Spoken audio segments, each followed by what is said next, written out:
8가지 헤드라인 외신 통해서 만나보고 오셨습니다. 이어서 자세한 이야기 추동원 기자와 함께하도록 하죠. 기자님 안녕하세요. 네, 안녕하세요. 자, 저희가 주말 지나고 왔는데요. 주말 사이에 어떤 이야기들이 가장 주목됐을지 첫 번째 기사부터 이야기를 나눠보도록 할게요. 네, 이번에는 미국 정부의 환경 정책 이야기가 계속해서 나오고 있는데 이번엔 화석 연료를 좀 더 줄여야 된다라는 이야기가 나온 것 같습니다. 저희가 그래서 뉴욕타임스의 기사부터 보도록 하죠. 이번에 EPA to propose fast controls, 화력 발전 탄소 배출의 첫 규제라는 헤드라인입니다. 본문에서는 조 바이든 미국 정부가 2040년까지 화력 발전소의 온실가스 순 배출량을 제로로 만드는 방안을 추진하고 있다라는 보도를 냈는데요. 키포인트 보도록 하겠습니다. 이 규제안이 시행된다면 미국에서 화력발전소의 온실가스 배출량을 규제하는 첫 번째 조치가 될 것이라는 전망 속에서 주목이 됩니다. 외신에서는 평가하기를 이번 규제의 단기 정책 효과가 꽤 클 것이다라고 보고 있습니다. 그 이유 바로 IRA의 풍력 태양광 설치 보조금 지급이 2024년 말까지 보너스 규정 도입으로 착공이 급증하게 될 것으로 설계되었기 때문인데요. 다음 박스 보겠습니다. 이번 배출 규제까지 도입이 되면 전환의 속도 올릴 수밖에 없게 되겠죠. 특히 발전비 중에 늘던 천연가스 발전의 재생에너지 전환이 앞으로 더욱더 빨라질 것으로 보입니다. IRA의 입법화 그리고 탄소 배출 규제로 재생에너지 황금기가 이제 도래할 수도 있다라는 분석이 나옵니다. 기자님, 저희가 며칠 전까지만 해도 이 시간에 바이든의 친환경 발걸음을 향한 제도들을 소개해드렸는데 얼마 지나지 않아서 또 다른 친환경 정책들의 움직임이 나타나고 있습니다. 네. 그 속도가 따라갈 수 없을 것 같은데요. 네, 맞습니다. 지금 바이든 정부의 친환경 정책은 계속해서 강화되고 있다라고 보시면 되고요. 단순히 정책 하나하나만 볼 게 아니라 전반적으로 거시적으로 정책을 보는 것이 중요하다라고 보실 수 있을 것 같습니다. 자, 이번에 건드린 것은 화석연료 부분입니다. 화석연료와 관련된 소비를 최대한 줄이고 넷제로 정책이라고 하죠.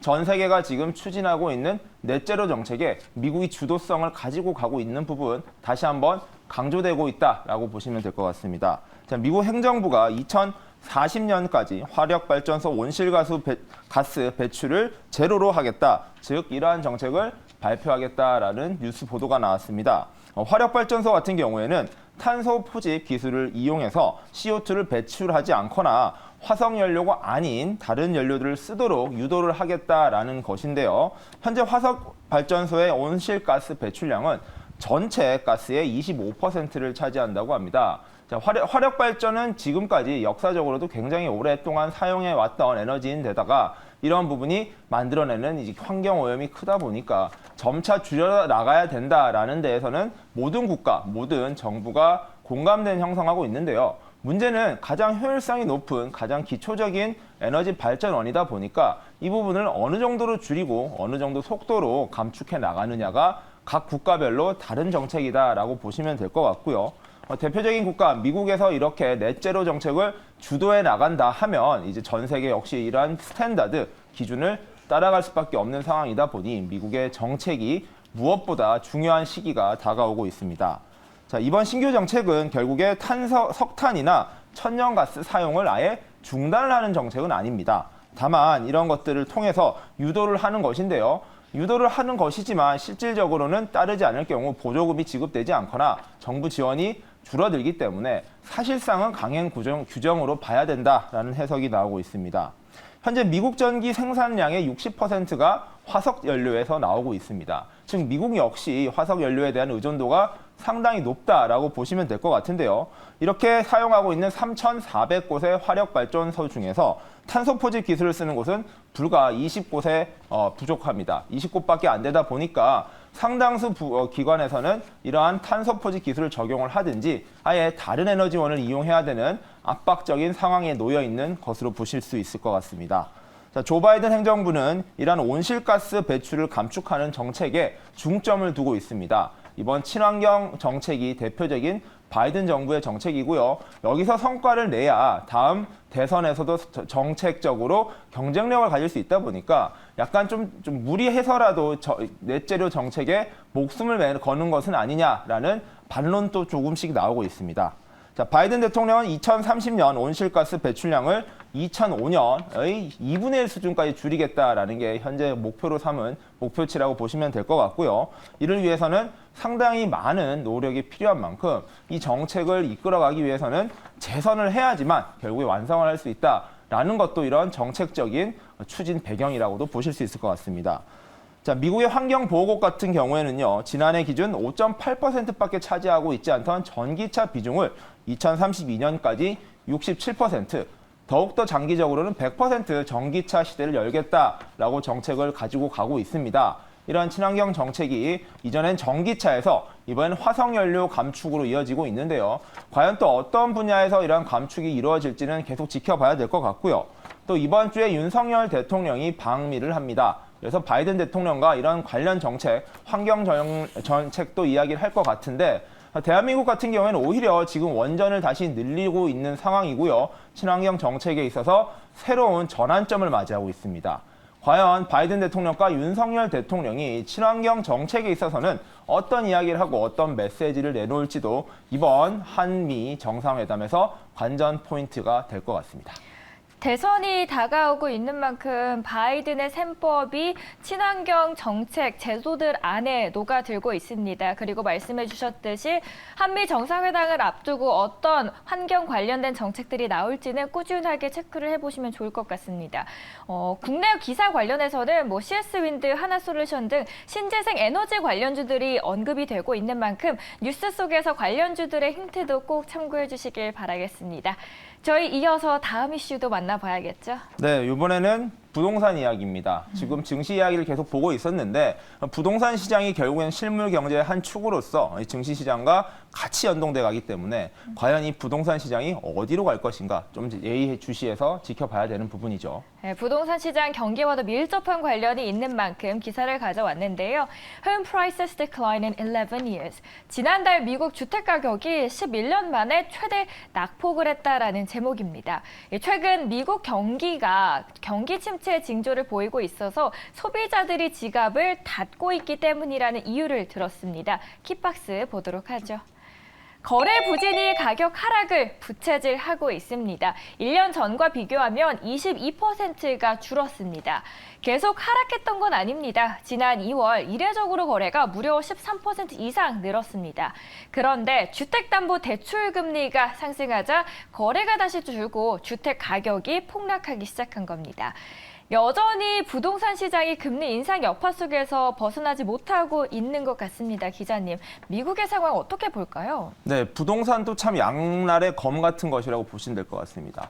부동산 가격이 오른다는 것은 인플레이션이 계속 심화된다는 것인데 네. 그렇다고 집값이 떨어진다 하면 디플레이션이 걱정되는 상황이 반복되기 때문인데요. 그렇다면 어느 정도 오르고 어느 정도 떨어지는 것이 적합한가? 이를 놓고는 미국 경제 전문가들의 의견도 좀 갈린다라고 보시면 될 것 같습니다. 자, 이처럼 부동산에 대한 관심은 항상 있는 편인데요. 그렇다 보니까 매달 발표되는 부동산 지표가 어떻게 움직이느냐 이를 놓고도 시장에서는 전망과 해석을 여러 군데서 내놓고 있습니다. 자, 이번에 나온 것은 미국 부동산 중개인협회에서 나온 3월 기존주택 중위가격 통계입니다. 이번 중위가격 통계를 보면요. 37만 5,700달러를 기록했습니다.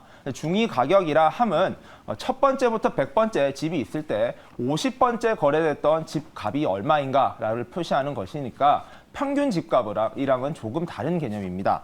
이 중위 가격을 봤을 때 37만 달러를 기록했는데 이게 전년 동기 대비 0.9%가량 하락한 것입니다.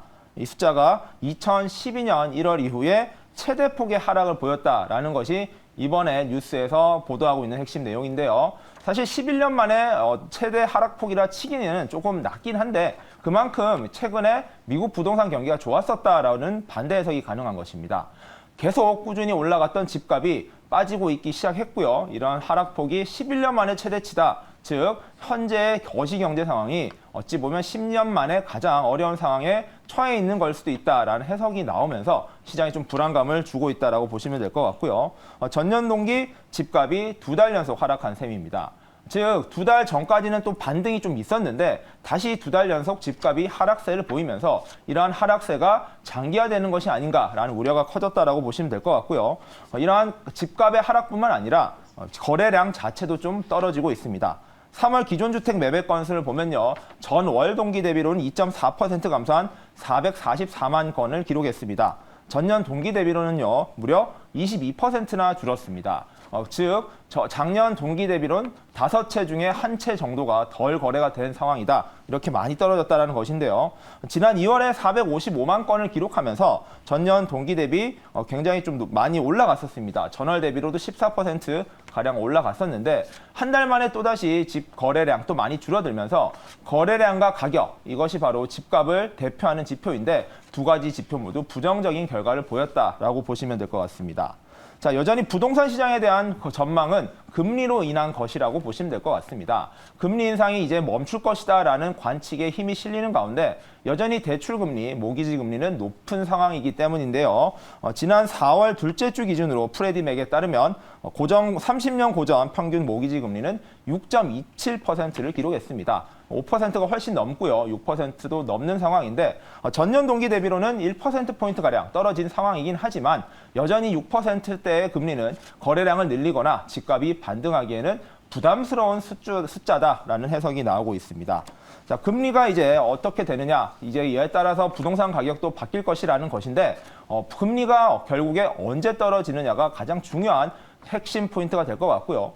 금리가 떨어지기 시작할 때쯤에 부동산 가격이 반등을 시작한다면 어느 정도의 속도로 반등을 할 것이고 어느 정도의 폭으로 반등을 할 것이냐가 결국에는 이 부동산 시장 경기를 결정할 것이다라는 해석이 나오고 있습니다. 결국엔 부동산 시장이 잘 가줘야 그 다음에 주식시장으로의 돈도 선순환이 되기 때문에 이러한 부동산 시장과 증시시장의 연계관계 그리고 거시경제의 탄탄한 받침을 위해서라도 부동산 경기는 중장기적으로 상향 곡선을 그릴 수 있는 방향으로 가야 된다라는 것이 전문가들의 전망입니다. 저희가 첫 번째 이슈로는 아무래도 삼성전자의 발표를 앞두고 있어서 반도체 관련된 기사를 가져와 드렸고요. 두 번째로는 화력 발전 탄소 배출의 첫 규제라는 미국의 헤드라인. 마지막으로는 11년 만에 최대폭의 하락을 이루고 있는 주택시장 가격에 대해서 언급을 해드렸습니다. 오늘 노력들이 또 결실을 맺는 한 주가 되시길 바라도록 하겠습니다. 오늘도 시청해주신 여러분 고맙습니다.